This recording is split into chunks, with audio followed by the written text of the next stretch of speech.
Hey guys, what is up? Super K-Man Rocks here, and I am here for my LCK 2024 Summer Playoffs Primer video. Very excited to get into this. Obviously, these are some of my favorite videos to make over the course of this year, these big opinion-based videos. I really enjoy going in depth on my thoughts and opinions on the generalization of the split and on what I can expect moving forward. You know, reviewing games is fun, but these videos are a blast to make. I'm excited to go over all the stuff in today's video. If you are new, what we are going to be doing in today's video is going through everything. We're going to be recapping the regular season a little bit in the sense of we're going to be giving out all of my awards from the regular season, tying a little bow on the end of it. That means MVP, Rookie of the Split, and all three of my All-Pro teams. And then once we're done with that, we're going to get into previewing the playoffs here, the Summer Split playoffs in the LCK. We're going to talk about all of the teams in depth and what they have going for them, their play styles, what they maybe have going against them in terms of potentially going far in the playoffs. And then, of course, I will be doing a mock bracket at the end of this video predicting where I think a lot of these teams are going to go and perform. Really excited to go over all of that in today's video. If you guys are excited as well, let me know down in the comment section below. There are a few caveats that I want to say at the beginning of this video. I say this at the beginning of all of these like primer opinion-based videos, but the first and most important thing that I really have to get across is basically everything in this video is just my opinion. There are going to be disagreements that we have, and maybe you disagree with everything. Maybe you think I'm completely off with my analysis and with my, thought process and the way that I view the league. Let me know that down in the comment section below. Of course, all that I ask is that you do it in a constructive way. If you just sit there and say, well, you clearly didn't watch the games, I don't know what to tell you, man. I've got a full playlist that you can check out in the iCard up right now, where I go over every single game from the regular season. I've been doing this for 3 straight years, specifically for the LCK, but I've been watching every single game for a lot longer than that, I promise. I have a pretty good idea of where these players lie, but that doesn't mean our opinions are going to be the same. We can value different things in terms of what we think is important and what we think is, quote-unquote valuable for a player or a team in terms of the awards, and that's always fine. Those discussions are always great down in the comments below. But with all that being said, I don't want to waste you guys' time too much in this video. Let's go ahead and jump right into it. We're going to be kicking off our analysis, of course, with my award picks. We're going to wrap up the regular season first and foremost, and that means starting off with the big ones, the major awards, the individual awards, and there's no award that is more major than the most valuable player. This is the biggest award, your MVP. And honestly, this was kind of difficult. It was more difficult than it was for basically every other region. Typically in the LCK, there is one or maybe 2 players that really stand out above everybody else, but I feel like this was a pretty interesting split in terms of value because one team was so good that, unfortunately for them, a lot of their value was spread out amongst a lot of their players. Oh, I should probably go over my criteria, shouldn't I? That's probably an important thing to drop down, and so let's go ahead and talk about it. When I hear the word value, especially for MVP, but this applies to All-Pro as well, and I'll talk about this more when we get to the All-Pro section, what I think of in terms of value is I ask myself the question, who added the most amount of wins to their individual team across the split? Typically speaking, in the LCK, you get kind of a standings All-Pro team or a standings MVP vote where, the best teams are always in first team, the second best team is always in second team, the third best team kind of dominates the third team, and that's typically been something I've pushed back on quite a bit over the course of my time here on YouTube. I think that generally speaking, it's a pretty lazy way to try to evaluate players. I really want to try and evaluate who was most important, who were the focal points for teams, even if those teams are necessarily a bit worse, right? Like, there are going to be some players that I give an award to, whether it be a rookie award or an all-pro award that didn't make playoffs. And I think that that's generally fine so long as you can sit there and say that those players actively were more influential to their team's success than maybe players on a good team that were just kind of a part of the process. Again, I want to make it very clear this is not a player rankings video. Just because I say someone is the MVP or a first-team all-pro, that doesn't mean that I'm guaranteeing that they are the best player in their position. This is entirely predicated on what they showed in the regular season. It's only off of the tape. I can think that a player projects worse going into the future. I can think that they're not as good as players that they might be above in these rankings, but at the same time, I can say that they were more valuable to their individual team than those other players, and in those cases, I will definitely bring it up. But again, this is all based off of the 18 series, the 18 best of 3s that we saw in the summer split regular season. So let's get into it. Again, MVP is going to be first and foremost, and for me, if you followed my content, this is not going to be a surprise, but it might be a surprise to those of you who did not follow my content. My summer split MVP here in the LCK is going to go to FaZe, the AD carry for Gen.G. he was the focal point for everything that this team wanted to do over the course of this year. And I want to address some of probably the pushback arguments that I'm going to get for Paze, because I've seen these online quite a bit. Does Paze have an easier job than every other AD carry in the league? Probably. Like, his job is significantly easier. He has Chovy and Canyon that are able to create for him in the early game. He gets to play in lane and out of lane with Lehens as his support. Like, yes, his job is a lot easier than maybe, some of the other AD carries that aren't on quite as good of a team, but I think you're almost completely ignoring the tape if you just go, well, Paze is on a good team, that must be why he's playing well. I think that means, to me, like, you're not watching the Gen.G games. There's just no way, because this guy is the best team fighter in the region, period. Like, full stop, end of story. If Gen.G is, for some reason, going into the mid game relatively neutral, then Paze will win them this game. Like, he is honestly kind of Ruler-esque in that regard. I'm not saying he's as good as Ruler was for this team, because I still think there is, like, a small, bit of differences in them. I don't think he's quite as good in lane as Ruler was, but if you need a guy to close out the game, and if you need a guy to put all your resources into, the best team in the world has been doing that through Paze across this entire split. There is really no way to deny that. He has been the one that they have put everything into in a lot of these games, and he's really paid it out for them. And so for me, this was a pretty easy choice. I gave him my summer split MVP last year as well. I just continue to think Paze somehow, some way is like underrated by the community right now. He was 17 last year and was dominating games, and he got even better. I know that there were some question marks about him in the spring split, but all of those have gone away for me in summer. This is a borderline top 5 player in the world at the current moment in terms of the output that he is putting out. The mechanics are insane. The understanding of where he needs to be, especially in the mid to late game, that's what's really improved for him. He's really not positioning poorly in any circumstance. He's not afraid to be aggressive. He knows when he needs to play safer. He's got a really good understanding of the game, and I just can't really understand what there is not to like about Paze at this point. I get that maybe one of his teammates might be considered more valuable, but I just don't think that that was the case. I think Paze was the one that they were driving through for a majority of this split, and he's going to get rewarded with my MVP pick for it. My honorable mentions, my runner-ups here, Canyon is going to get my second place vote here, also on Gen.G. Canyon was amazing. He was the other player that really was creating a ton for the best team in the league, and, for most of this year, he was leading this race. I think Paze had one of the best, back months of a split that I can remember in the LCK. This kid went from being a part of the team and being obviously much better in summer than he was in spring, but mostly relying on Canyon generating leads, to the last 4 to 5 weeks being by far the best player in the LCK, which is why he ended up usurping Canyon. But that's not to take anything away from Canyon. This guy's playing Nidalee and Zyra and a lot of these aggressive junglers and dominating on it. And again, if you want to look at Gen.G's early games and why they're able to get such dominant leads there, Canyon is kind of the reason for that, even if Paze is a little bit more flashy in the back half of games. Canyon being here is not going to surprise anybody, but Peanut is going to get my third place vote. This, again, might surprise people, but it shouldn't for anybody who's been watching my content. Peanut has clearly been the best player on Hanwha Life, the second best team in the league. He has carried a lot of games for this team, and honestly, even in their losses, sometimes he is a bit overeager, a little bit over-aggressive. He can sometimes get punished a bit, for those decisions, but he is one of the most consistent junglers in the world. I continue to be a massive fan of his game, and I think when you're looking at the reason that HLE has been able to take that next leap and really kind of cement themselves, at least going into the playoffs, as the number 2 team in the LCK, I think it's Peanut getting back into his Gen.G form and really making everyone's life a lot easier on HLE. So Peanut, Canyon are going to be my third and second place votes, but Paze is going to be my vote for MVP in the 2024 summer split.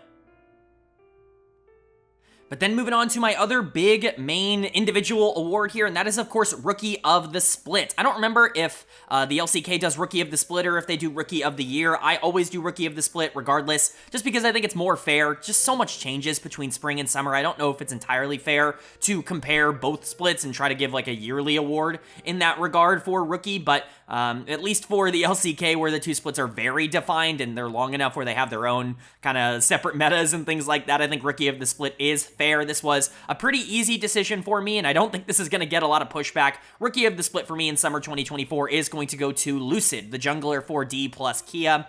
I was really low on Lucid in the spring split. If you go and watch a lot of my analysis of spring, I was like, Lucid's actually really underperforming. He is holding DK back, and his lack of ability to generate in the early game has actually been a huge problem for the team. And then summer comes around, and week 1, week 2, week 3, this guy is popping off every single game. He's building off of what was a really good playoff run for him, where he kind of emerged as this really consistent player. You know, we talked about it during the playoffs last split in spring, but he's always played well into Canyon. Obviously, scrimming against him for so many years internally in terms of the DK system, I'm sure helped with that quite a bit, but he just understands his tendencies and knows how to play against him in the early game. He carried a lot of that aggression over into the beginning of the split against everybody, and man, did it work out. This was just such a complete split for Lucid, and this is the kind of development you want to see from a rookie. It's okay that he wasn't perfect in his first split. It's really hard to translate from the Challengers League to the LCK. I've said on multiple occasions on this channel, I think in terms of like a tier 1 to tier 2 gap, I think LCK to Challengers League is the biggest. I think it's bigger than LPL to LDL. I think it's bigger than like the LEC to anybody in the EU Masters scene, and I think it's bigger than the LCS to the NACL. I think it's harder to make the transition here in Korea than it is anywhere else because of the top tier talent that you have to face every single game. And so Lucid taking some time to build into that role I think is fine, but he's found his role very clearly on DK now, and that's to be the facilitator for Showmaker and for aiming. And man, has it really worked out. He's played Sedge, he's played Maokai. You can't combine those two champions, but Lucid has been excellent for this team. I think his early games have been super consistent, and even if he's not popping off quite as much in the back half of the split as he was at the beginning of the split, the smites are still basically perfect. He's a great objective controller. He's got really good macro, and again, his tempo is very good. He's building into a role that I think is very valuable here in the LCK, and that's kind of like the pseudo peanut role where you're going to play really aggro in the early game on things like Sedge to set up the rest of your teammates to carry the game, and I think Lucid could be really, really valuable moving forward in that role. He's a big reason why DK has gotten so much better over the course of this split. So big ups to Lucid. This was a really easy choice for me. My honorable mentions, my runner-up, second and third place voting, it's going to go to two FearX players. Duro, the support for FearX, he came in little before halfway through the middle of the split and completely changed the trajectory of what that team was able to do. He was unbelievable for them for a majority of this split. Now, the final week of the regular season definitely put a bit of a damper on things. Week number 9 was not a good week for FearX, and it was not a good week for Duro going up against actual good supports. It definitely made me question, you know, his level a bit more, at least in terms of current ability, but in order to get this team into playoffs, they just had to be a lot more consistent against the teams that they are better than against, you know, KDF and DRX and Nongshim and Bro and, you know, teams like that, and that's where Duro really shined. He was so influential in making their bot lane more consistent. Henna got significantly better when he came in. Execute really just was not playing well for FearX, and I really want to give Duro a shout out for being so important in that regard. And then Raptor, I do want to bring up here. Some people are going to be like, well, Raptor's actually not a rookie. I want to make it clear how I value, like, rookie. If you've played before, I think that's fine, so long as you've never started before. As long as you've never been given a job and been like, it's yours to lose. If you filled in for a game or two, it doesn't really feel to me like that should be considered a rookie split.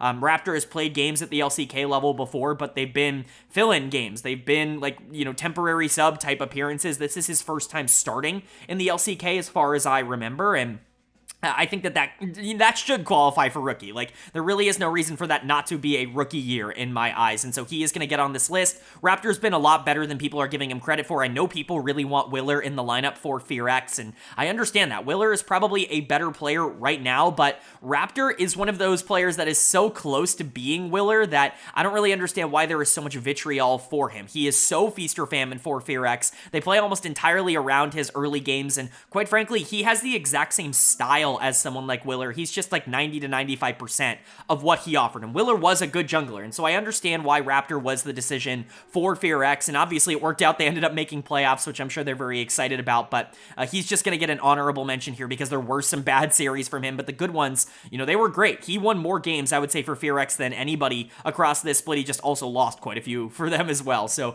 Raptor, Duro, going to be my honorable mentions, but Lucid, very easy choice here for rookie of the split. But now that we've got the big individual awards out of the way, let's get into my all-pro teams. This really applies what I was saying earlier, kind of the values that I put on in terms of who added the most amount of wins to their team. This is really where that comes into play. You're not always just going to see, like, the best players from the best teams in these lists. That being said, This split was very weird because I think the bottom of the LCK was all really bad, and so it does open up the opportunity for top teams to just kind of dominate this list. I've done my best to try to parse through a lot of the data and a lot of not only the metrics that I track, but just all of the stats in general that to try to find out like who was actually doing a lot and who benefited a lot from being on a good team, that kind of thing. Obviously, I've watched every single game and I've kept track of my own metrics, my own stats that I talk about a lot on this channel, and so I'm going to be referencing quite a few of those as we go throughout this. But spoiler alert, typically speaking, I kind of buck the trend of good team equals high placement in All-Pro.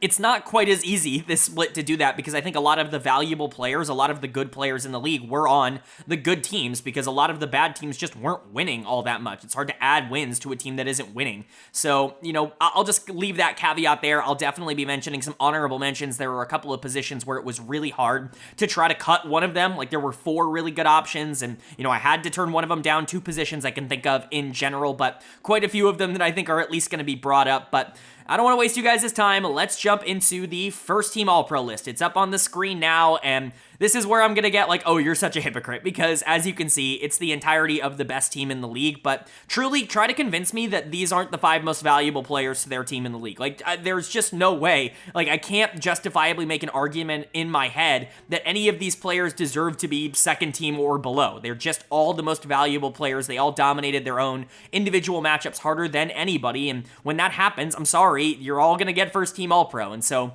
if you want to be mad at me for this, I understand, but I think they deserve it, so I guess we'll go over it. Of course, my first team All-Pro is looking like in the top lane, Keen from Gen.G, in the jungle, Canyon from Gen.G, in the mid lane, Chovy from Gen.G, in the bot lane, Pays from Gen.G, and in the support position, Lahens from Gen.G. Yeah, it's the entire Gen.G lineup. They went 17-1 for a reason. They lost 3 games the entire split, and 2 of those were in one series to KT Rolster. Outside of that one loss to KT, they had 1 loss the whole year in a best of 3. Like, this is one of the most dominant performances we have seen from an LCK team, and you know, there is nobody here that didn't hold up their own end of the bargain. When you go and watch Keen perform in the top lane, there's just no way to watch the tape that we saw and not be like, yeah, Keen beat everybody harder than everybody else did across this year. He was easily the best top laner in 1v1s. He didn't need really any assistance, and he's a great team fighter. Keen was dominating the league. Canyon, Pays, they were MVP finalists. I don't even really think I have to go over them all that much in this section. Pays was the most valuable player, in my opinion, to the most valuable and best team in the league, and obviously that's a first team All-Pro performance, and Canyon was the best early game player of anybody in the entire league as well. There were a lot of good junglers, but Canyon was at the top of that list. Chovy got the actual broadcast's MVP award, and I still think he's the best player in the world, and I'm not giving this to him because I think he's the best player in the world, because again, I'm not valuing like how I evaluate these players in terms of, you know, where I'm putting them here, but how do you watch these games and not go, yeah, Chovy establishing mid-prio made it so much easier for Canyon and Pays to do their thing, even if Canyon and Pays were the ones that had to take advantage of that. Like, yeah, Chovy still had to be good in order for this to be as dominant as it was. Lahens made the 2v2 so much easier, and that's the biggest weakness of Pays' game. They all just complement each other so well, and honestly, there's just no way for me to look at this team of 5 players and not say that they're all the most valuable players in their own positions. Again, if you want to argue with that, I think it's fine. I think there are a couple of players that we'll talk about in second team that have an argument to be made that they could theoretically be first team if things were to kind of change up a little bit, but I'm just not going to make that argument. I think this is the least like interesting I could possibly ever make it. I've done this before with T1 here in the LCK, and people have gotten upset with me for that. I'll probably get some upset comments here as well, but I just truly believe this. I think the broadcast actually got it right this year. I think all 5 members of Gen.G are the most valuable players in their roles.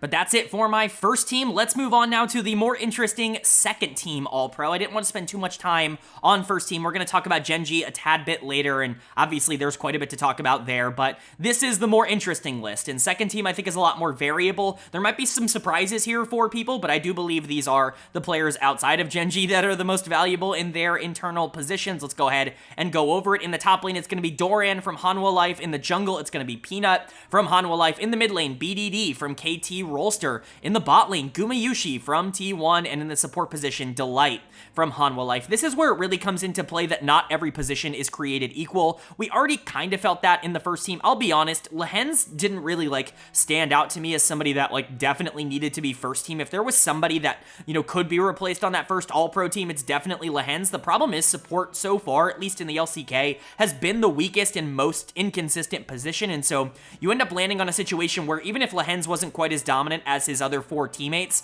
in terms of guaranteeing that first team all-pro spot, I don't think anybody else was good enough to be able to take it from him, and that's, a good segue, like I said, into not all positions being created equal. I think positions like top lane and AD carry are really strong at this level right now. There are a lot of very clear choices for top tier players, and we'll get to them. Top and bot both have very clear 4th team all-pro players that I feel very bad and are kind of snubs from these lists, but positions like support, kind of weak. And it was honestly difficult to find 3 support players to put on an all-pro list. And so just kind of understand that just because a player is sitting on 2nd team or 1st team or whatever, that doesn't mean they're equal in terms of talent to the other players on that team. It's all relative to their own position. But that's a good way to segue into the Hanwha Life players here. 2nd best team in the league. I think a lot of the players end up getting a lot of credit for being the 2nd best in their positions. I think the player obviously that I feel the best about is Peanut. He was an MVP finalist for me. The only reason he's not 1st team is because Canyon is in the same position as him, but Peanut was excellent. I think this is completely non-negotiable. I think Canyon and Peanut are clearly the top 2 junglers, and then it's just kind of whoever you want to put for the rest of the list, but Peanut is very clearly in the top 2 for me. It's just I thought Canyon was a little bit better. And then Doran, also a player that I felt was pretty clearly the 2nd best top laner in the LCK this split. People rag on him because they've just kind of decided that they want to use him as a bit of a scapegoat for a lot of the teams that he's on, but he is the best in the entire league at just straight up beating players that he is better than. There is nobody in the LCK that just dominates the bad top laners quite like Doran, and I know that sometimes can be considered, stat padding, but he was really good across this split into good top laners as well. Maybe not so much like Keen on Gen.G, but, he beat Zeus twice very handily. He was able to do really well into players like Kingin and Clear that I think are also going to be considered for this list, and to me, it was very clear. Doran was actually really valuable and really good for HLE throughout a lot of this split. Him winning 1v1 a lot was really big. And then Delight, the 3rd and final Hanwha Life player here on the 2nd team All-Pro. I don't feel good about Delight being a 2nd team All-Pro, but again, support is just such a thin position in the LCK right now. There just aren't a lot of players that I feel super confident about being an All-Pro caliber player. Support is much harder in this meta, as I've talked about a lot, than it has been really in the last 4 or 5 years. You have so much more responsibility as a support right now than you have in a long time, because you have to do a bit of everything. You have to be good at laning, you have to be good at team fighting, you have to be good at roaming, you have to be good at, vision control, all of it, you have to be good at. It's no longer you can be a good roamer and just kind of figure everything out, or, if you win the 2v2 hard enough, then the mid game falls into place. It's not really how the game works right now, and so, support, I think, is just one of those positions that it's much harder to identify players in at the current moment, and at least for Delight, even though he kind of struggled at the beginning of the split, he had some up and down moments, some games that really weren't all that great. I think the last month of the season was very clearly really good for him, and him getting into form is a big reason why HLE really cemented themselves at the top of the standings, and so that to me was good enough to get him this 2nd team All-Pro nod. A very similar player in terms of arc is actually going to be my mid laner here, BDD from KT Rolster. Man, was I shitting on BDD for a majority of this year. I was not hyping him up. I thought his spring split was honestly pretty bad. He was not a part of the big 4 in the mid lane in the spring split. He was very clearly a tier below your Zekkas and your Showmakers that he should be up there with, and that was really concerning for me. And even at the start of this summer split, it was oh, okay, he's still not figured it all out. KT is still going to run on either, Deft winning hard or Pioshik winning hard or Beryl having a crazy game. Those are the win conditions for KT Rolster when this team was 0-4 at the start. A lot of that was BDD just playing really bad in the mid lane, but very similar to what I talked about with Delight. The back half of the split for him, he has maybe been a top 2 or top 3 player in the LCK. The last month or so, he has truly been unbelievable for KT, and he's a big reason why they were able to solidify their spot in the playoffs, and so there's really not a lot of other mid laners that were consistent at all throughout this split, especially consistently big carries, and so BDD with that monumental performance down the stretch with a lot of the games that he was able to end up winning for that team, he ends up grabbing that 2nd team All-Pro spot. I think you could switch the 2nd and 3rd team mid laners, and I would be totally fine with that, but at least for me. I thought BDD was just, he had less bad moments, even if he had less good moments than the player in third team, and I value consistency pretty highly. And then Gumayushi down in the bot lane, I've said it multiple times, I have no idea where T1 would be without Guma right now, because he has won so many games 1v9 for them throughout this year. That's not to say like KIA, his bot lane partner, has been horrible. We'll talk about that a bit later, but Guma has been very, very good for this team. He has been the reliable carry for T1, with players like Faker and Zeus and Owner really kind of underperforming throughout a lot of this split. They've needed bot lane to step up. They've needed Guma to really be that late game carry for them that can win in lane and kind of do a bit of everything, and he has been that. I think he has been underrated by the community for how valuable he has been. Clearly the best player on T1 in the regular season, and we'll see if that can carry into playoffs, but Guma sometimes has gone under the radar for a T1 team because he's not been given a lot of resources. He's not really been asked to be the primary carry for the team, but that was his role over the course of the regular season, and he filled that to perfection. So that's my second team All-Pro. And now it's time to move into my third team All-Pro, and it's up on the screen now. This might be a little disappointing because it is dominated by one team, but there are so many honorable mentions that I want to shout out that I hope you guys aren't entirely disappointed. And I do have one kind of surprising pick in here that I think is more than earned, and I'll talk about that. And again, if you followed the channel, you're not going to be surprised by that at all. But my third team All-Pro is looking like in the top lane, Kingin from Dplus KIA, in the jungle, Lucid from Dplus KIA, in the mid lane, Showmaker from Dplus KIA, in the bot lane, Aiming from Dplus KIA, and in the support position, Plata from DRX. He's the only player on a non-playoff team to get in here, and I guess I'll talk about him first. Support is just such a not good position in the LCK in terms of what we got. I think that there are three players that really were all in contention for this third team spot.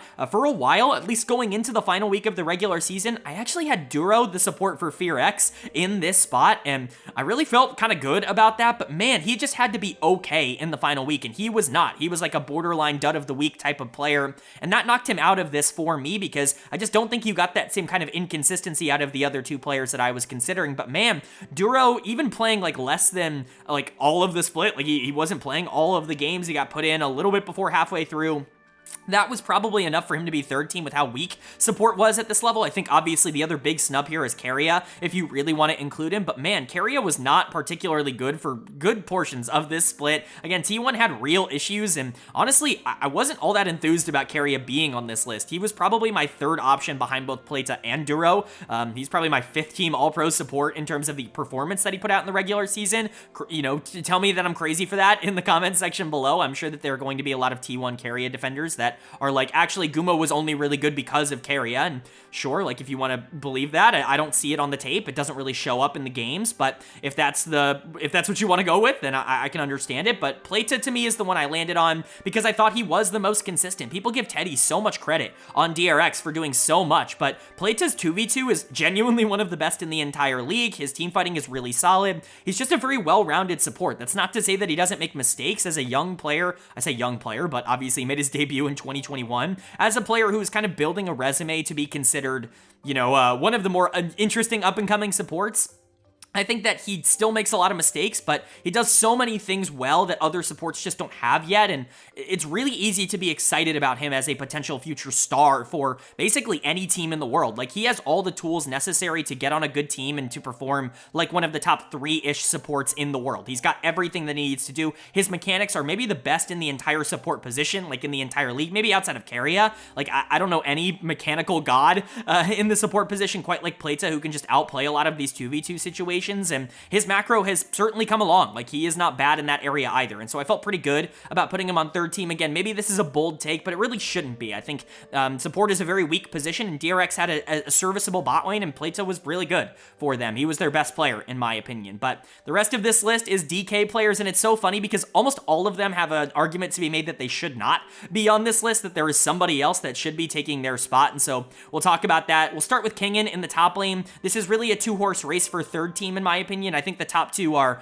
very clear, but speaking of clear, I think it's either Kingin or Clear from FearX in this spot in third team, whoever you really want to put. I thought Kingin was more consistent in terms of these games. I thought he had less bad games, even if Clear's good games were better. So again, I value consistency, but if you value top-end performances, if you want to ask who had more games where they just completely dominated, I think you could make the argument that Clear had more games where he just dominated. I think Kingen, again, was a bit more consistent, a bit more valuable to his team as a whole because he didn't really have those negatively horrible games where he just got destroyed. But, you know, Clear was, again, really fun to watch. So Kingen or Clear here in the third spot I think is fair. Lucid I felt pretty good about in my third team All-Pro. I didn't really have a ton of other junglers that I was considering, I guess. Theoretically, you could throw a name like Raptor out because he won so many games for FearX, but he also lost so many games for FearX that really at the end of the day it wasn't on the brain. Like, I wasn't considering someone like that. Owner is obviously someone that people are going to see as a bit of a snub. Also, I should mention Zeus in the top lane. He is not a snub. He was not an All-Pro. This split, like, I don't think that's debatable. I don't think anybody should be voting for him for All-Pro. He did not have a good split. But Owner, gonna be considered a snub here because he's a big name. Again, I just don't think he played particularly well. He was, I would say, more serviceable than other players like Zeus and at times like Faker this split, but Lucid, I think, was clearly better than Owner throughout the split and was clearly more valuable to his individual team. Showmaker in the mid lane is so hard to evaluate because he's the opposite of what I just talked about with like a Kingen, where he was just super stable, not really making a lot of good or bad plays, and that's what got him on this list. Showmaker was making so many good plays and so many bad plays. When they win, it's often because Showmaker pops off and they know exactly how to play through him in the mid lane. When they lose, it's often because Showmaker can't pop off, and even with other players playing well, they don't really know how to capitalize on that and win games through it. It makes me concerned about DK moving forward, but Showmaker deserves a lot of credit for being kind of the rookie of the LCK, not rookie in the rookie sense, but rookie in the LPL sense, the player, where he's just so integral towards his team's success that they can't really function without him playing well. It's very funny to watch, even though they have good players elsewhere. It feels like he is so integral. Again, there are other options here. Zeka is going to be considered by people to be a snub, and trust me, I'm like the biggest Zeka fan. I think he's like the #1 channel darling that I've had over the course of the last couple of years. You know, Zeka 2022 basically made my analysis look very good for a long time, but he was not as valuable to his team as either Showmaker or BDD. I don't even think that's really all that debatable, this split. And then AD carry, this one feels like the biggest snub to me. I have Aiming here in the third spot purely off of the numbers. Aiming is such a difficult player to evaluate because his numbers are so dominant. He led the LCK not only in kills, but he broke the record for kills. He like led the league in DPM. He led the league in damage percentage. Like, off the numbers, this guy's MVP, like first team All-Pro, dominating. It just doesn't really show up on the tape, and I don't really know why that is. Like, obviously he is able to get these leads, but they don't really play through him in the same way that they play through Showmaker, and even if Showmaker's numbers are lower, like, Aiming is very passive, and I'm not trying to take anything away from him. He was good. I just don't know if I feel super sold that he's great or that he lives up to the numbers that you see on the screen, which is why I have him on third team. In fact, by my metrics that I track, he actually ended up as the #4 AD carry, but I just couldn't justify having the guy who broke the kill record in the LCK not on an All-Pro team. And so poor Viper ends up getting snubbed from this list. I think Viper is getting overly loved and overly hated right now. I think he falls kind of into the middle of where a lot of these arguments land. I've seen a lot of people saying, well, Viper's clearly the best AD carry in the world because, you know, they've watched Viper the last couple of years and he's been in that conversation. I don't think that's necessarily the case right now, but I also see people being like, Viper's actually being overrated because he's on a team with Peanut who's doing so much good work, and Doran and Delight who are doing so many good things, and that's also not true. Viper was very integral to HLE's success over the course of this split, but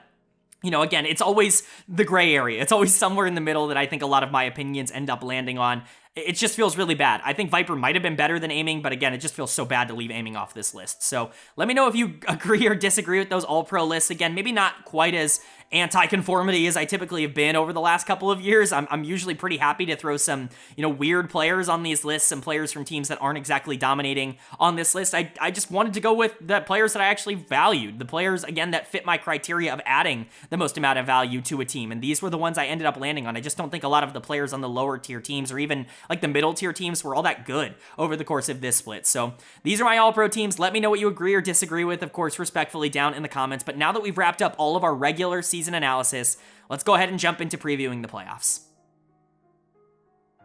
In the playoffs, we shall preview. Let's get into it. Of course, if you are new to the channel, if you haven't watched a lot of the other playoff primers that we've done for the other regions, what we are going to do is start off with the teams that have a bye in round number 1, talking about their strengths and weaknesses, their play style, you know, what you can expect from them maybe if you haven't watched a ton of their games in the regular season, and also just generally what I think of some of the players and where they may want to put a lot of their resources. And then once we get through the teams that have a bye, we are going to talk about the 4 teams that have a round 1 matchup. We're not going to do them individually in the same way that we do the teams with a bye, because there really is no reason to talk about those teams without the context of who they are playing in round number 1. If you lose in round 1, you're eliminated from the tournament. And so it's kind of irrelevant whether or not you have a certain playstyle that might be good for certain matchups down the road if you can't actually beat the team that is in front of you in a best of 5 to start off the playoffs. Double elimination, the lower bracket doesn't start until round number 2 after the first matchups. And so very important to be able to win those opening matchups for a lot of these teams. We'll talk about that a bit later. Of course, we will do the full bracket prediction at the end. I typically like to save that for the end because the context of this section is a lot more important than the actual bracket prediction, but I know a lot of people skip to that, so I understand. But let's get right into the analysis. Let's start off with our number 1 seed, shall we? The team that everybody considers to be massive favorites here in the LCK. It's the number 1 seeded Gen.G, and they're favorites for a reason. They're not just favorites to win the LCK, they're favorites to win Worlds. They've already qualified for Worlds. By qualifying for the playoffs, being the MSI champions, that means that they are going to Worlds regardless of what happens the rest of this split. Not that that was ever really all that up for debate. I think it would take a pretty monumental effort for this team to underperform enough in the playoffs to not make the World Championships just based off of merit alone, but they are going for quite a feat here in the LCK. Don't forget they won in spring. Don't forget they won last year in summer, and they won last year in spring, and they won the year before in summer. So they're looking for the 5-peat here in the LCK. And obviously, they're major favorites for this for a reason. It's not just an accident that this team went 7-1, that they lost 3 games over the course of this split, and 2 of them were in one series against KT Rolster. Like, that's not an accident. This is the most dangerous team in the world in terms of roster construction, and every super team, bit of analysis that people gave this team in the offseason, it's all lived up to that and then some. Like, this is the super team to end all super teams in terms of this roster. So let's go ahead and go over it. Their lineup is, of course, Keen in the top lane, Canyon in the jungle, Chovy in the mid lane, Pays at AD carry, and Lehens at support. When you're talking about how this team wants to play the game, though, it's really hard to start that conversation because they are good at so many different things. They are good at so many different styles that it's really hard to pin down like 1 or 2 styles that end up being the one that they, that you have to prep for going into Gen.G. They can win through anybody. They can genuinely put anybody on a carry. They can put anybody on, a playmaking facilitator. Anybody can play a secondary role on this team. They've all just adapted so well to playing on this quote-unquote super team that it makes it so difficult to try to prep for them. Typically speaking, at least from what we've seen in the summer regular season, the strategy that is the most consistent for them is putting Canyon on something like a Nidalee or something like a Zyra that's going to be pretty quick in the early game, that does actually want to try and skirmish, and moving him around the map and letting him be the big priority early on, and then hopefully using that pressure that you're able to generate through the jungle to get Pays in particular ahead down in the bot lane, because you can reliably count on the solo laners just winning 1v1. You don't really need to put a lot of resources into them. Chovy just beats everybody in lane. Keen just beats everybody in lane kind of regardless of the matchup. It means that Canyon getting ahead and getting that into the bot lane makes these games so much easier for Gen.G. Again, that's the strategy that's been probably the most common for them, but it's not like they haven't at times this year just put all of their attention onto the top side of the map, basically identified a really good R5 pick for Keen and said, like, screw it, we are just going to, really pump the gangplank full of, EXP and try to get him into dominating this game in the late game, make these team fights a lot easier. Or obviously there are circumstances where Chovy is just moving around the map constantly and creating a lot of this pressure on his own, being this big skirmish, maestro really at the end of the day. I will say the one thing with Gen.G that they're not like the top of the top in terms of everybody in the world at is early game aggression. We talk about Canyon being somebody that does want to try and move around the map and create pressure. Oftentimes that is through good pathing, and it is through like tempo and not necessarily through like active ganks or a ton of like jungle objective skirmishes. It's usually them just trying to out macro a lot of the enemy team and gain small leads in the early game before they completely blow it up in the mid game. I think if you're looking at teams that might be a tad bit more aggressive than them, teams like Hanwha Life Esports that are a lot more willing to try to take a lot of these trades at level 3 or level 4 or level 5, it's just not really Gen.G's style. They're a lot more comfortable trying to play for mid to late game advantages and just kind of doing what they need to do, getting through the early game rather than utilizing the early game. But that's not even really a weakness because they are so good at neutralizing aggression in the early game that the teams that are really good at that kind of rely on that playstyle, they can't even really do that into Gen.G because they don't allow it. Like, you're not winning lane against Gen.G. You're not creating these situations and opportunities to be aggressive. And so the fact that this team is a bit slower, it's not entirely punishable by other teams. And so you just land in these situations where it's so hard to find advantages against Gen.G because their players are just too talented. Individually, none of them ever really lose. The only player that has had any inconsistency over the course of this year has been Pays in the bot lane, and even then, like, again, the last 3, 4, 5 weeks, he's been, like, the best player in the world in terms of the performances that he's put out, and so I don't really know what the weakness is. Perhaps if you can get the bot lane really far behind in the 2v2, that could be your first avenue. Lehens can sometimes be over-eager. Pays isn't exactly the most, aggressive and interested player in the laning phase. He's much more focused on the mid to late game individually, and so if you do set up these situations where the 2v2 is down, 1k gold, then perhaps you can try to play through your own AD carry, but that is so much easier said than done because of how much pressure Canyon puts onto the bottom side of the map, and so, again, like, these are just pipe dreams in terms of things that you could potentially try to pull off. You're probably not beating Chovy or Keen individually. You're probably not out jungling Canyon individually, although there are times where he can be a bit slow. Gen.G is just one of those teams where you have to take your advantages where you can get them, and honestly, I'm not sure any team is going to be able to get them consistently at all.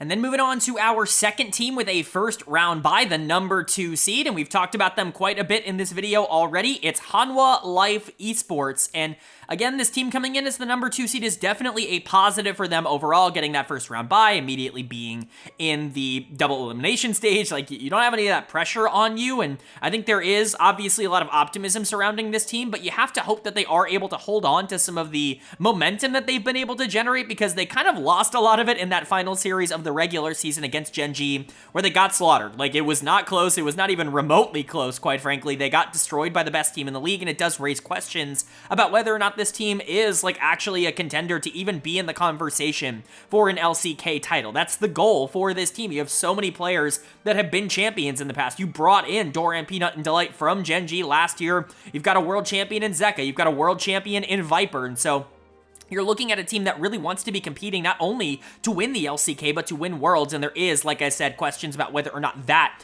is the ceiling for this team. But the floor, yeah, pretty darn good. Their lineup is, of course, looking like Doran in the top lane, Peanut in the jungle, Zeka in the mid lane, Viper at AD carry, and Delight at support. Again, a lot of good with this team. I don't want it to seem like I'm pessimistic about them at all. I think that they have very clearly been the number 2 in the LCK over the course of this year, and especially when the number 1 is Gen.G. It's really easy to talk about Hanwha Life in a negative manner because of the expectation, but they've been really good and really valuable to the league as a whole. When you look at their play style, like, where do they want to put their resources? Obviously, kind of the star of this team in terms of, the direction that they want to go in is Peanut in the jungle. I think people continue to completely underestimate him as a player. I just generally, I've said this a lot, LOL fans really have a hard time understanding the job and the responsibility of a, like, facilitative jungler, of a Sejuani or a Maokai or a Vi player that does that constantly. It's why players like Tarzan and players like Karsa are constantly underrated. Peanut is kind of the elite version of that playstyle. He is the best version of that kind of jungler. And that's why I think people generally talk about Peanut in a much more undeserving way than, what he is. He is really good. He is one of the best players of all time. I will die on that hill. He is top 10 without a question to me all time, regardless of position. And I think, he's closer to being, like, near the top 5 than people want to give him credit for. And he's playing some of the best league he's played. Like, he was awesome for Gen.G. He was an MVP caliber player for them for so many years. And I understand that there is this reputation that, like, at international events, he can sometimes be a bit up and down. And you can see that in terms of the nerves with him, even though he has performed relatively well at those international events. I get all of the negatives around him. I just can't really see it in the tape. If you're going off of what he has done domestically, and specifically what he's done domestically in the playoffs over the past couple of years, you have to be optimistic that Peanut is going to be a big reason why this team continues to succeed. I think Doran, Delight, obviously the other 2 players that I was really high on, there's not really a lot of top laners that are, like, obliterating games, and Doran absolutely is. There have been a lot of good top laners, players like Clear and King, that obviously we talked about, but Doran,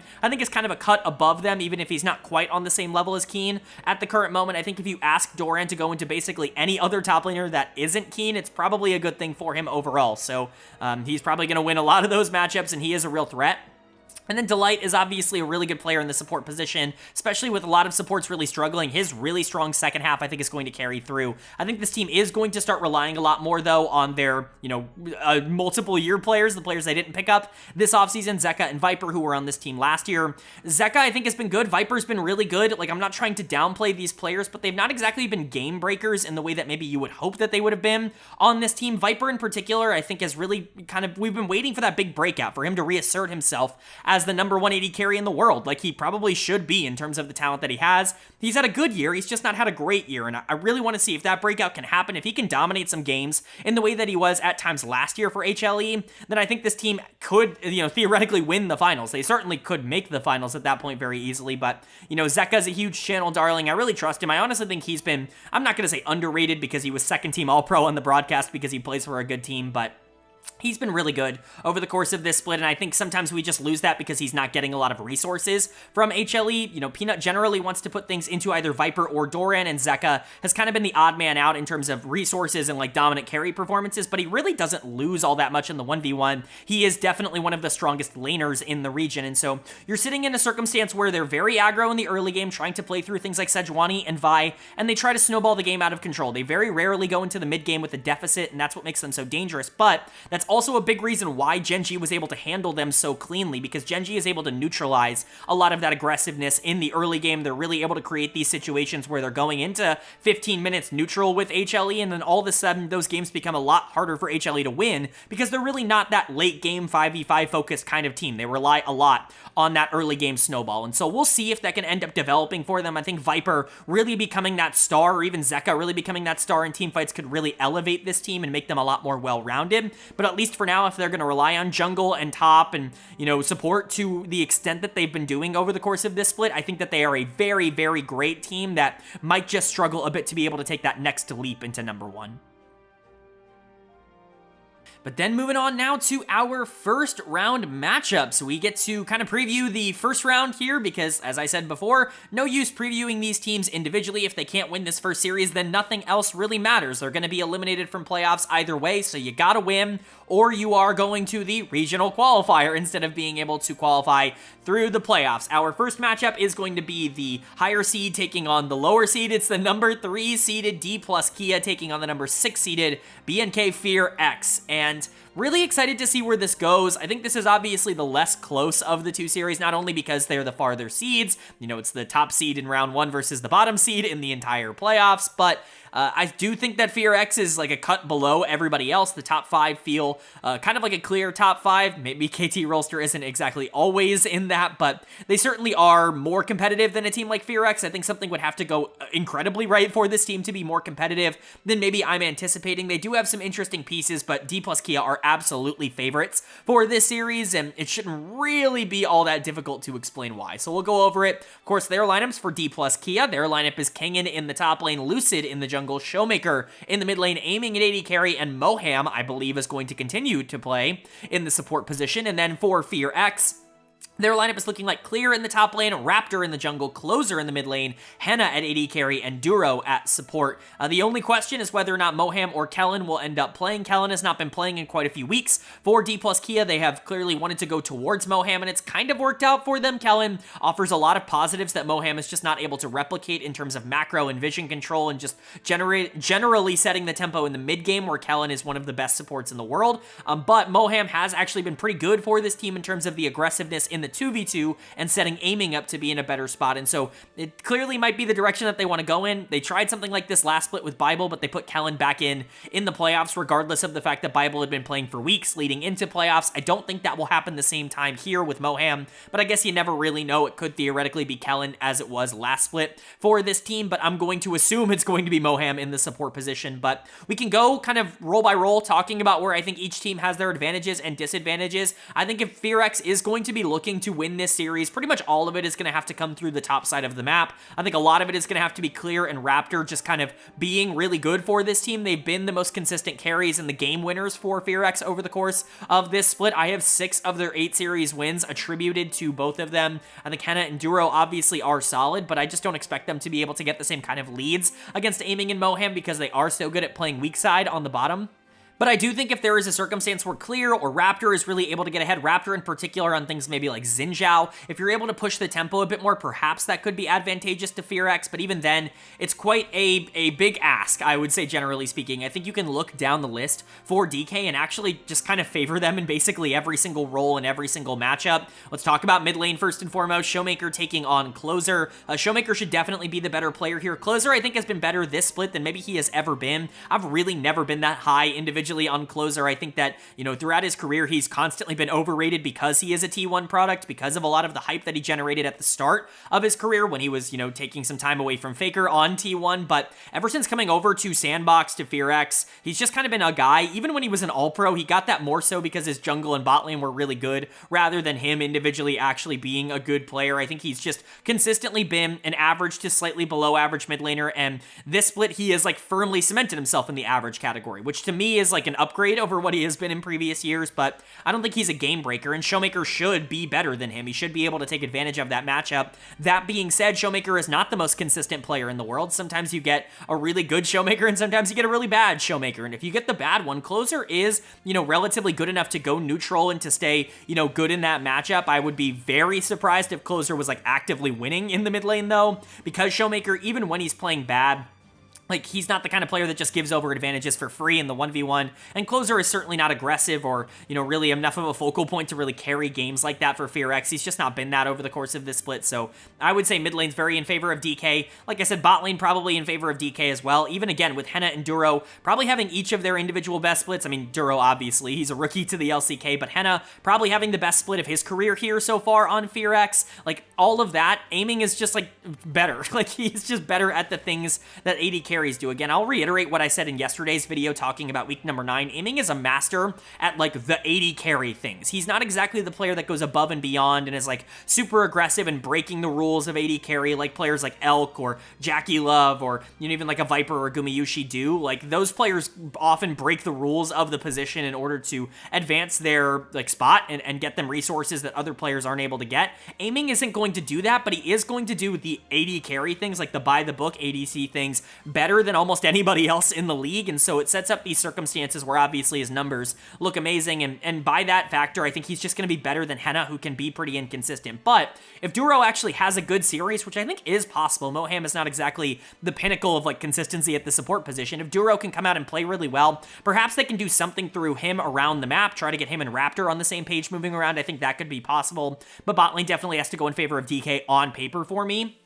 And then you've got the top side. This is really where it all matters. Lucid, Raptor, I think both of these players are very interesting to watch. Both of them I have considered rookies, even if Raptor has played a bit before, but both of them can be kind of feast or famine. The reason that obviously Lucid is definitely going to be the one I'm looking at a tad bit more is because he's just been a playoff performer. He's kind of been a big game performer over the course of his career. That was the case in the Challengers League as well, but it was really the case last split in spring. He's always stepped up for their big series in the regular season as well. I think he just gets better when the opponents get a bit more difficult. Not that FearX is exactly the most difficult opponent, but I think he is going to be someone that's motivated to play in the playoffs at a high level, and I don't know if Raptor is the kind of player that can stand up to that. Raptor is really good at being able to get advantages against players that he's better than on things like Vi and Xin Zhao, but when he's not able to do that, he can actually run down games. And so if Lucid is just straight up better than Raptor in this series, I think that might be the end of the story for FearX. And then in the top lane, these were the two players I was debating over for my third team All-Pro top lane, so I'm glad to see them facing off in round 1. I will continue to say what I said in the All-Pro section. Clear is going to give you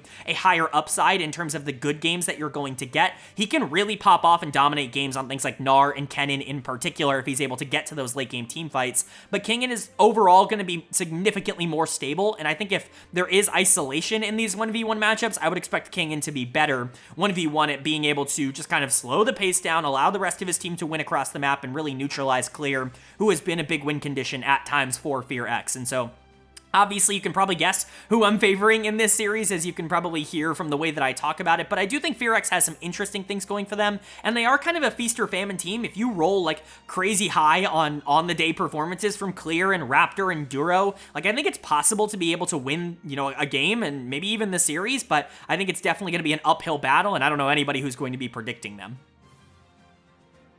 But then moving on to our second of the round 1 series, and this one is significantly more interesting to talk about, I think, for basically everybody. It's a telecom war in the playoffs. It's the number 4 seeded T1 taking on the number 5 seeded KT Rolster, and man, am I excited to see where this ends up going. KT obviously has quite a bit of energy behind them right now because of all of the memes. T1 last year being 500 in the summer LCK season and going on to win Worlds. DRX being 500 in the 2022 LCK LCK regular season, going on to win Worlds. KT, obviously, not quite the team that those two are. I think that there were obvious advantages and disadvantages to those teams that this team doesn't have. You can tell that by watching a lot of my content from those eras. Obviously, T1 without Faker was never going to be this dominant team, and DRX, I was on the bandwagon long before everybody else was in 2022. I just don't have that same feeling about KT Rolster, but that's not to say that they are a pushover, and it's certainly not to say that T1 has been perfect over the last few weeks. They don't even really have an excuse right now. Last year, Faker was out of the lineup, and obviously, you know, they played better when he came back in because it's the Faker effect. It's just kind of what happens with the team, but there really is no way to explain why T1 has been so up and down over the course of this split. That being said, they're still 11-7. They're still definitely a very good team, but so far, at least in summer, if you're just going off of what you've seen in the regular season, they don't feel like a team that is like particularly strong or is going to be competing to go to the finals or anything like that, and so there is a lot of development that needs to happen for them, but we'll see if they can get past their arch rivals. This is a very fun first-round matchup. Let's go over the lineups for T1. Their lineup is looking like Zeus in the top lane, Owner in the jungle, Faker in the mid lane, Gumayusi at AD carry, and KIA at support. And then, of course, for KT Rolster, their lineup is looking like Perfect in the top lane, Piyoshik in the jungle, BDD in the mid lane, Deft at AD carry, and Barrel at support. This is a fun matchup when you look lane by lane. It's really hard to determine, like, an important, like, must-watch matchup for me, though. I'm actually going to go with the bot laners, the AD carries. I think that's going to be kind of a big determiner of this series. Gumayusi has been so essential towards T1's success over the course of this year. And I do think it's very possible that they just continue to go that route. I do think, obviously, it's also possible for things to change around quite a bit for players like Faker and Owner to play a lot better in the playoffs. I think that that's also very likely, which we will talk about in a second. But if Guma is going to be a primary option for this team, if they're going to want to play things like Caitlyn and try to win 2v2 down in the bot lane, then the performance of Deft matters significantly more. I would not have expected this year to go the way that it has for KT Rolster. Piyoshik and Barrel being super flippy and inconsistent. Yeah, that's entirely anticipated. That's just who they are as players. Piyoshik and Barrel both have great games, and then their bad games are the worst in the entire league. You just have to live with that when you have these two on the same team. But Deft kind of adopting that same mentality and honestly kind of taking it to an extreme at times was certainly not on my bingo card. Deft's best games are phenomenal. They're some of the best games that any AD carry has played in the region all year long. They really are that good. But man, he loses quite a few games for KT, or at least he has over the course of this summer split, and it's not really what I anticipated seeing from Deft. Him being so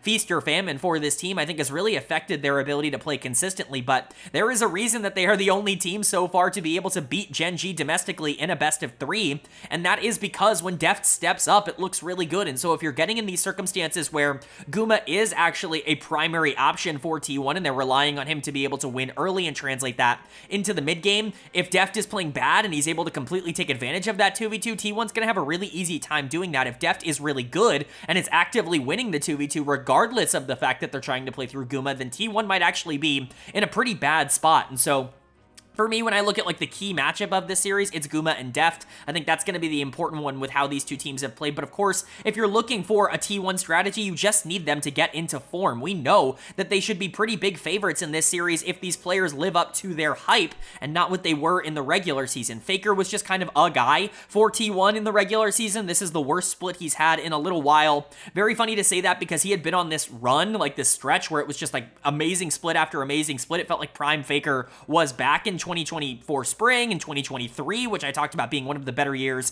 of his career in general. But so far in summer, it's just not really been there for Faker. The laning stats are not great, and generally the impact on the map is really not all that great. You have to imagine he's going to figure it out, but obviously the wrist issues are something that must be playing into some of this at the very least, and I know there's obviously a lot of mental pressure on him, but we'll see what happens in the playoffs. I expect him to be fine, and by that token, I think Owner is also going to get better going into playoffs. Owner is pretty reliant on Faker being good in order to be like a top tier jungler. Again, not to say that Owner is awful or anything like that, but typically speaking, a lot of the advantages that Owner has gotten over the course of his time on T1 have been because of the amount of pressure that Faker is able to generate in the middle of the map. When Faker hasn't been able to do that, or when Faker's been out of the lineup, Owner has really struggled, and that's kind of been the case here. When Faker's not playing well, Owner is not going to play well, and so mid-jungle rely on each other so much on T1 that we'll see what ends up happening if Faker is in good form, which, again, I think is very, very likely. I think he will be better than he was in the regular season. Then I think Owner will also be fine. KIA was in, a conversation for me for All-Pro. Zeus was not, and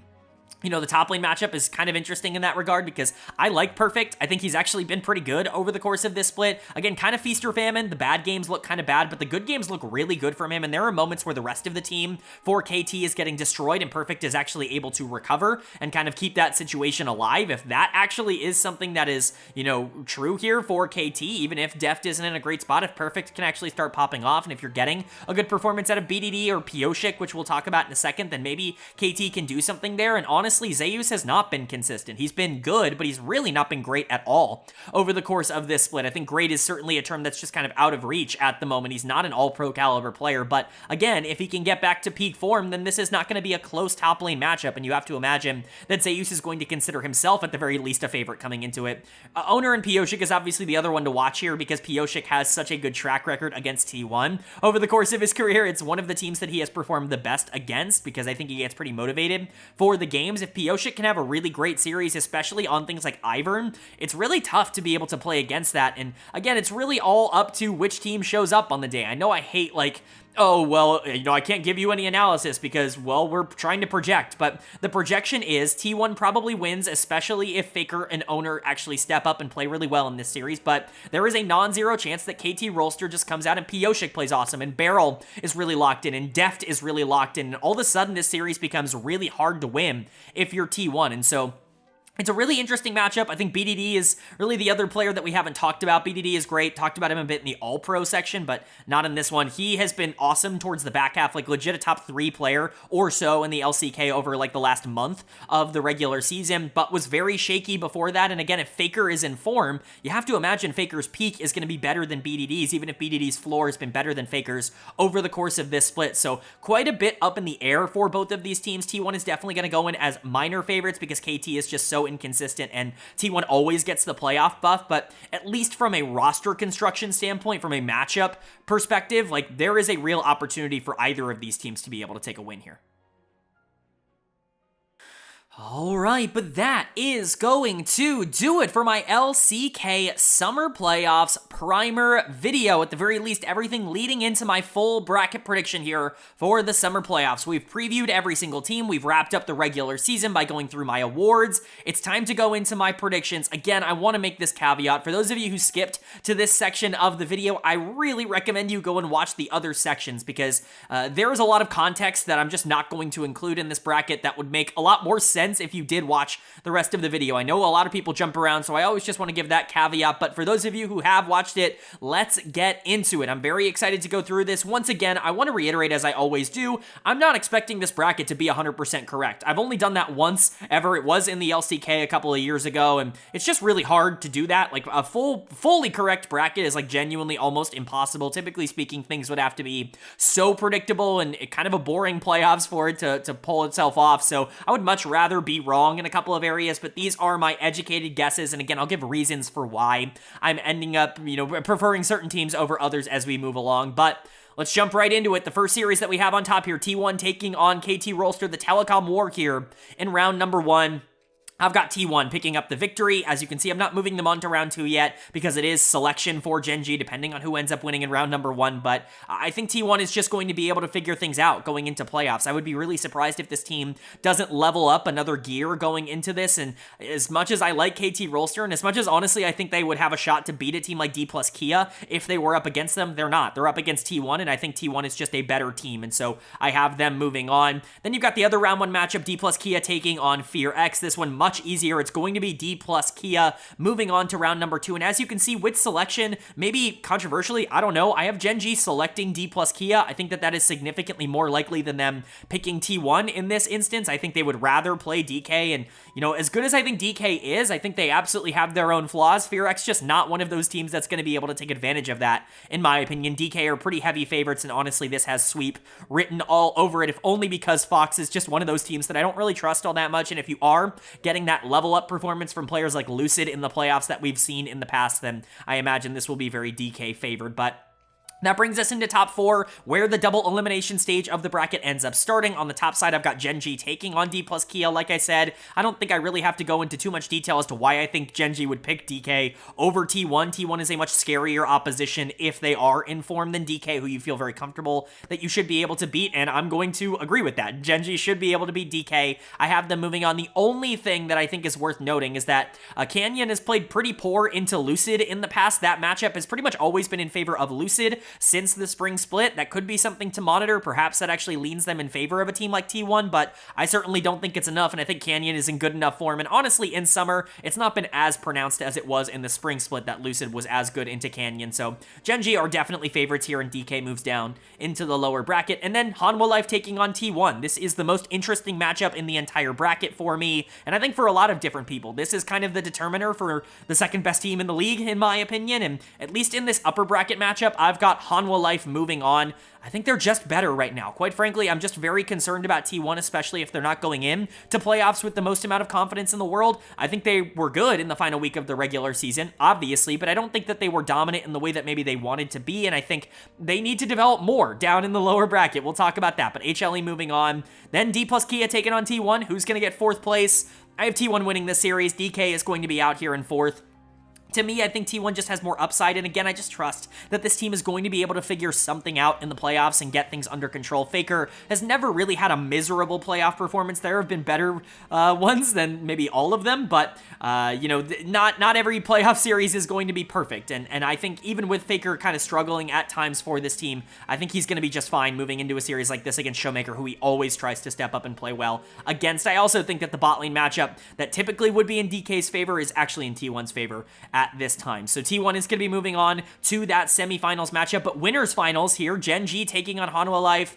I just can't really bet against Gen.G in a matchup like this. They're going to be moving on to winners finals. It's going to be really hard for me to bet against Gen.G, HLE, you know, a good team, but we saw what happened in the final week of the regular season. I just don't know if I have the faith in them to be able to beat Gen.G. Matchup-wise, I don't think it's particularly good for HLE, and so they fall down to lower bracket. We get that rematch against T1, and I'm going to be honest with you, I could go either way on this. This is a complete 50-50 for me. In the regular season, HLE has been the better team, but you would have to imagine T1 is going to figure things out as they almost always do. Remember last year when they were 500 going into the playoffs, and in this bracket prediction, I predicted them to go to the finals? Like, it's just what happens with T1. You just have to believe in the roster.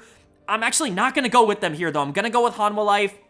It just feels a bit different right now for T1. I think a lot of their problems are mental, and they're not necessarily like mechanical macro problems. It definitely feels more like a confidence thing for this team. I think they're a bit rattled. I think the Esports World Cup actually hurt them quite a bit, as it did for basically every team that went far in that tournament. They were significantly worse coming back. I think T1 has been the most affected by that. Perhaps that means you can expect them to bounce back now that they have some resting time going into playoffs, but my expectation is that HLE, at least domestically, is going to be able to get the job done. But if you wanted T1 in the finals, put T1 in the finals. Like, honestly, again, I want to reiterate, this is as close to a 50-50 as I think there is in this playoff bracket, and whoever you want winning, you know, take that. HLE has played really well into T1 over the course of this year. It feels like they have a pretty good matchup, and so I'm going to go with them, but again, if T1 wins, I'm not going to be surprised at all. Whether it's HLE or T1 in the finals, though, I've got Gen.G picking up the finals victory. It just would feel insane to predict anybody else at this point. They are absolutely the favorites for everybody going into the playoffs, and rightfully so. This is likely the best team in the world right now. They have already qualified for the World Championships, but you know